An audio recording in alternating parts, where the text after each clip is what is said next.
Hi hello എല്ലാ കൂട്ടുകാർക്കും my ഹെവൻ്റെ പുതിയൊരു വീഡിയോയിലേക്ക് സ്വാഗതം. അപ്പം നമ്മൾ പുതിയ വീഡിയോ ഒക്കെ ഇട്ടിട്ട് കുറച്ച് ദിവസമായേ. കഴിഞ്ഞ ഒരാഴ്ച നമ്മളെയൊക്കെ സംബന്ധിച്ച് വല്ലാത്ത സങ്കടം നിറഞ്ഞ ദുരന്തങ്ങൾ നിറഞ്ഞ ഒരാഴ്ചയായിരുന്നു കടന്നുപോയത്.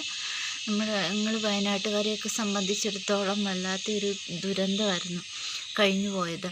നമ്മുടെ ഇവിടുന്ന് ഏകദേശം 60 കിലോമീറ്റർ ദൂരെയാണ് സംഭവം നടന്ന സ്ഥലം, മുണ്ടക്കൈ മേപ്പാടി. പക്ഷെ നമ്മൾ ഒരിക്കലും പ്രതീക്ഷിക്കാത്ത ഒരു സംഭവമായിരുന്നു, ദുരന്തമായിരുന്നു നടന്നത്. ഇനി നമ്മളെ സംബന്ധിച്ച് ഒന്നും ചെയ്യാൻ പറ്റില്ല. അവരെയൊക്കെ സഹായിക്കാൻ പറ്റുന്നത് ചെയ്യുക, അവർക്ക് വേണ്ടി പ്രാർത്ഥിക്കുക, അതൊക്കെ നമുക്ക് ചെയ്യാൻ പറ്റുള്ളൂ. ഒരുപാട് മാതാപിതാക്കളെയൊക്കെ നഷ്ടപ്പെട്ട കുഞ്ഞുങ്ങളും ഭർത്താക്കന്മാരെയൊക്കെ നഷ്ടപ്പെട്ട ഭാര്യമാരും അങ്ങനെയൊക്കെ ഒത്തിരി എല്ലാം നഷ്ടപ്പെട്ടു പോയവരൊക്കെ ഒരുപാടുണ്ട്. നമുക്കൊന്നും സഹിക്കാൻ പറ്റാത്ത ഒരു ദുരന്തമായിരുന്നു നടന്നത്. ഇപ്പം ഇതൊക്കെ കഴിഞ്ഞപ്പോൾ എല്ലാവരും അങ്ങോട്ടും ഇങ്ങോട്ടും മാധവ് ഗാഡ്ഗിൽ പറഞ്ഞതും കസ്തൂരി രംഗൻ പറഞ്ഞതും ഒക്കെ അങ്ങോട്ടും ഇങ്ങോട്ടും പറഞ്ഞ് പോസ്റ്റിടലും ഒക്കെ ആര് എന്തൊക്കെ പറഞ്ഞാലും സംഭവിക്കാനുള്ളതൊക്കെ സംഭവിച്ചു. ഇനി അങ്ങോട്ടും ഇങ്ങോട്ടും പഴി ചാരിയിട്ടോ പറഞ്ഞിട്ടോ ഒന്നും ഒരു കാര്യമില്ല.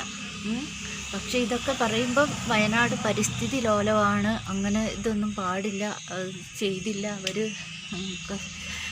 മാധവ് ഗാഡ്ഗിൽ പറഞ്ഞത് അംഗീകരിച്ചെങ്കിൽ ഇതൊന്നും സംഭവിക്കില്ലായിരുന്നു, അങ്ങനെയൊക്കെ പറഞ്ഞ് ഒരുപാട് പേര് പറയുന്നത്. പക്ഷേ എന്ത് പറഞ്ഞിട്ടും കാര്യമില്ല. പക്ഷേ ഈ പരിസ്ഥിതി ലോലമായി വയനാട്ടിൽ ഇപ്പം തന്നെ വലിയ 2 ഡാമുകളാണ് ഉള്ളത്, ബാണാസുര സാഗറും കാരാപ്പൊടി. അതിൻ്റെ കൂടെയാണ് ഇനിയും പുതിയ 2 അണക്കെട്ടുകളും കൂടി വരാൻ പോകുന്നത്.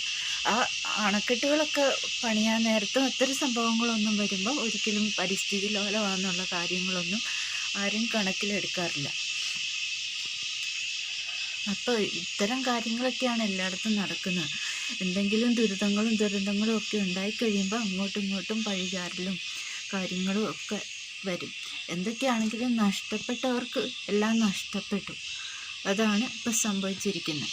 നമുക്ക് നമ്മുടെ ഇടയിൽ നിന്ന് വേർപിരിഞ്ഞ് ഒറ്റ രാത്രി കൊണ്ട് എല്ലാം നഷ്ടപ്പെട്ട് മൺമറഞ്ഞു പോയി അവർക്കൊക്കെ അവരുടെ ആത്മാവിന് നിത്യശാന്തി കൊടുക്കണമെന്ന് പ്രാർത്ഥിക്കാം. അവരുടെ പ്രിയപ്പെട്ട ബാക്കിയായിരിക്കുന്ന ആ സഹോദരങ്ങൾക്കൊക്കെ വേണ്ടി നമുക്ക് പ്രാർത്ഥിക്കാം. അതൊക്കെ നമുക്കിനി ചെയ്യാൻ പറ്റുള്ളൂ.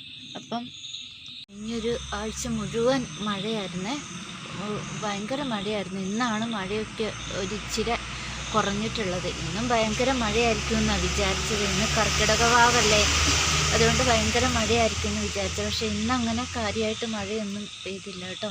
അതുകൊണ്ട് ചെടിയൊന്നും നോക്കാനൊന്നും പുറത്തേക്ക് ഇറങ്ങാൻ പോലും പറ്റുമായിരുന്നില്ല. ഈ പ്രാവശ്യം ഭയങ്കര മഴ പൊതുവെ ഭയങ്കര കൂടുതലായിരുന്നു. അതുകൊണ്ട് ചെടിയൊക്കെ ഇങ്ങനെ ശ്രദ്ധിക്കാതെയൊക്കെ ഇങ്ങനെ ഇരിക്കുവാണ്. കുറേ ചെടിയൊക്കെ കവറിൽ ഒക്കെ പിടിപ്പിച്ച് വെച്ചിരുന്നൊക്കെ ഇതൊക്കെ മുഴുവൻ പോയി. ഈ ചെടികളൊക്കെ ഇതിനകത്തൊക്കെ ഉണ്ടായിരുന്ന ചെടികളൊക്കെ മുഴുവൻ പോയി.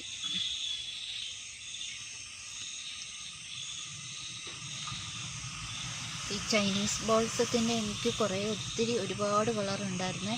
എല്ലാം മുഴുവനും കേടായി ചീത്തയായി ഒക്കെ പോയിട്ട് എന്തോ ഒരു അസുഖം പോലെ വന്നതൊക്കെ ഉള്ളതെല്ലാം പോയിട്ട് ഈ ഒരു കളറ് മാത്രമേ ഉള്ളൂ കേട്ടോ. ബിഗോണിയാണ്. ഇതിൻ്റെ കുറച്ച് ഞാൻ വേറെ പ്ലാന്റ് കുറേ പിടിപ്പിച്ചിട്ടുണ്ട്. എൻ്റെ ഇവിടെയൊക്കെ വേറെ പോട്ടിലൊക്കെ പിടിപ്പിച്ച് വെച്ചിട്ടുണ്ട്. ഇത് അലോക്കേഷ്യൻ്റെ തൈയാണ്.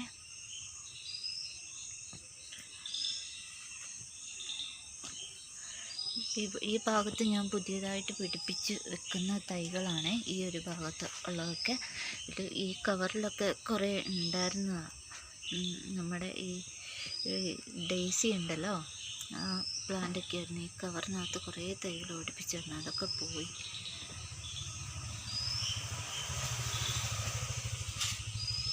ഇത് നമ്മുടെ സാൻസവേരിയാണ്, സിങ്കോണിയം, ബിഗോണിയ ഇതൊക്കെയുണ്ട്. ഇവിടെ എല്ലാം വലിച്ചു വാരി ഇട്ടേക്കുക. ഭയങ്കര മഴയാണ് ഇവിടെ. പുറത്തേക്ക് നമ്മൾ കോഴിക്കോട് കണ്ണൂർ ആ ഭാഗത്തേക്കൊക്കെ ആണെങ്കിൽ നമുക്ക് ഭയങ്കര ഈ ചരലുള്ള ഒരു മണ്ണാണ്. അവിടെയൊക്കെ എന്ന് പറഞ്ഞിട്ടുണ്ടെങ്കിൽ മഴ പെയ്ത് അങ്ങ് തോർന്നു കഴിയുമ്പോഴത്തേക്കും പിന്നെയും വീണ്ടും പഴയ പോലെ നമുക്ക് ഇറങ്ങി നടക്കുന്നതിനൊന്നും ഒരു കുഴപ്പമില്ല. പക്ഷേ ഇവിടെ വയനാട്ടിൽ എങ്ങനെയാണെന്ന് വെച്ചിട്ടുണ്ടെങ്കിൽ മഴ പെയ്തിട്ടുണ്ടെങ്കിൽ പിന്നെ അവിടെ ഭയങ്കര ചെളിയാണ്. അതൊക്കെ ഉണങ്ങി പഴയ പോലെ ആവണമെങ്കിൽ 2-3 വെയിലൊക്കെ തെളിഞ്ഞാലേ അത് വീണ്ടും പഴയ പോലെ നമുക്ക് പുറത്തിറങ്ങി എന്തെങ്കിലുമൊക്കെ ചെയ്യാനൊക്കെ പറ്റുള്ളൂ. ഇത് ഒരു ബിഗോണിയാണ്, ഇത് പണ്ടത്തെ ഒരു ബിഗോണിയാണ്. ഇവിടെയൊക്കെ ഉണ്ടല്ലേ, ഇതൊക്കെ ഞാൻ കവറിൽ പുതിയ ചെടികളൊക്കെ പിടിപ്പിച്ച് വെച്ചേക്കുന്നതാണ്. ഇതൊരു ഫേണാണ്. ഇത് നമ്മുടെ വയലറ്റ് ചെത്തിയ പൂക്കളില്ല ഇപ്പം. പിന്നെ ഇപ്പോൾ ഒരു ചെടിയിലും പൂക്കളൊന്നും ഇല്ല. അതുപോലെ മഴയാണ് പെയ്യുന്നത്, ഒട്ടും തോരാതെ പെയ്തുകൊണ്ടിരിക്കുന്ന മഴയാണ്. അപ്പുറത്തേക്കൊന്നും ഒരു കാര്യത്തിനും നമുക്ക് ഒന്നിനും ഇറങ്ങാൻ പറ്റാത്തൊരു സ്ഥിതി. അതുകൊണ്ട് ചെടിയൊന്നും നോക്കാൻ പറ്റുന്നില്ല, എല്ലാം ചീഞ്ഞും കേടായൊക്കെ ഇങ്ങനെ നിൽക്കുക. നമ്മുടെ ഗോൾഡൻ ഡാലിയാണ്. ഇപ്രാവശ്യം ഉണ്ടല്ലേ ഭയങ്കര മഴയായതുകൊണ്ട് പൂവൊക്കെ നോക്കിക്ക് ചെറിയ തീരെ കുഞ്ഞു പൂക്കളൊക്കെയാണ് ഉണ്ടായി വരുന്നത്, ഒന്നും വലിപ്പമൊന്നുമില്ല. പിന്നെ മഴയൊക്കെ നല്ല തോർന്നാലേ നമുക്ക് ഇതിനൊക്കെ വളമിട്ട് കൊടുക്കാനും ഇതിനൊക്കെ പറ്റുള്ളൂ. നീലിയമരിയാണ്, നമുക്ക് എണ്ണ കാച്ചാനും എണ്ണ ചെയ്യാനും ഒക്കെ നീലിയമരിയെക്കുറിച്ച് എല്ലാവർക്കും അറിയാമായിരിക്കും. ഇപ്രാവശ്യം എനിക്ക് ഇവിടെ വിത്ത് വീണിട്ട് ഒരുപാട് നീലിയമരി ഉണ്ടായിട്ടുണ്ട് കേട്ടോ. ഇച്ചിരി മഴയൊക്കെ മാറിയാലേ ഇതിൻ്റെ ഇലയൊക്കെ പറിച്ച് നമുക്ക് ഉണക്കി വെക്കാം. തണലത്ത് ഉണക്കിയാൽ മതി, എന്നാലും ഈ മഴയല്ലേ അതുകൊണ്ട് ഉണങ്ങാൻ പറ്റില്ല. അത് കാരണം ഇവിടെ നിർത്തിയേക്കുക. ഇത് നമുക്ക് പറിച്ച് ഉണക്കി സൂക്ഷിക്കുകയാണെങ്കിൽ നമുക്ക് എണ്ണ ചെയ്യാനും എണ്ണ കാച്ചാനും ഒക്കെ എല്ലാത്തിനും ഉപയോഗിക്കാൻ പറ്റും. നമ്മൾ കഴിഞ്ഞ വീഡിയോയിൽ കാണിച്ചില്ലായിരുന്നോ ആക്യുമിനാസ് നടുന്നതൊക്കെ?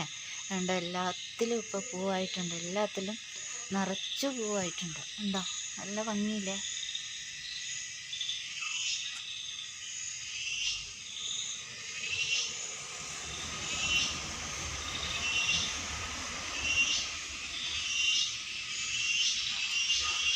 ഇതാണ് സ്പൈഡർ പ്ലാന്റ് ഇട്ടിട്ടുണ്ട്.